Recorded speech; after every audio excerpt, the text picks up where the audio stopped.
must do everything within our power to make sure that this new chamber is not built.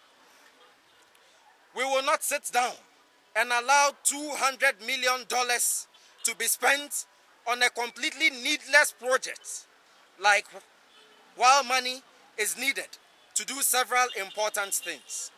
Teachers recruited for the double-track SHS system have not even been paid for 9 months. That money can pay them. Young people in NAPCO earn only 700 Ghana cedis a month. For those living in cities where the cost of living is high, this barely takes them home. Even in Parliament, data by Odikro shows that a lot of young people working there in Parliament at the research department or as research assistants earn between just 300 Ghana cedis and 500 Ghana cedis. How are they expected to survive in Accra with such meager salaries? That money can be used to raise their pay. We can count numerous educational and health infrastructure needs that the $200 million can be used for. So why spend it frivolously, and especially on a needless and useless chamber as that? Now, to my fellow young people, our country has been hijacked and held hostage by people whose only role is to protect their interest. When they go, it is we who will have to contend with the consequences of their actions and inactions. It is our duty to take our destiny into our own hands and say enough is enough. We must rededicate ourselves to bringing down this rotten system that works only for a few fat cats and erect a new order that would work for all of us. A new order that would work for students. A new order that will work for our market women. A new order that would work for our village dwellers, our urban dwellers, all citizens, and indeed all Africans.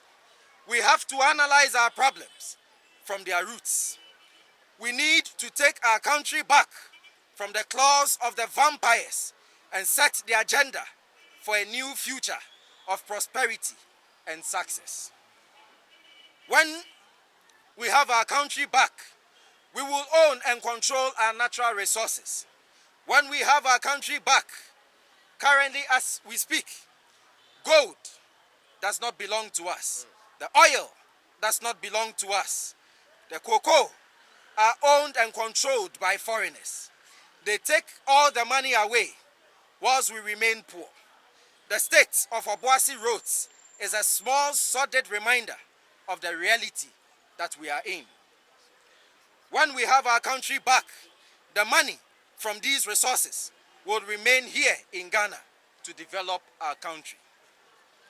When we have our country back, no one will have to pay huge sums of money to access education, nor need indeed be educated based on the crap curricula that reinforces the psychological subjugation of the black man and woman through topics like advantages of slavery and colonialism.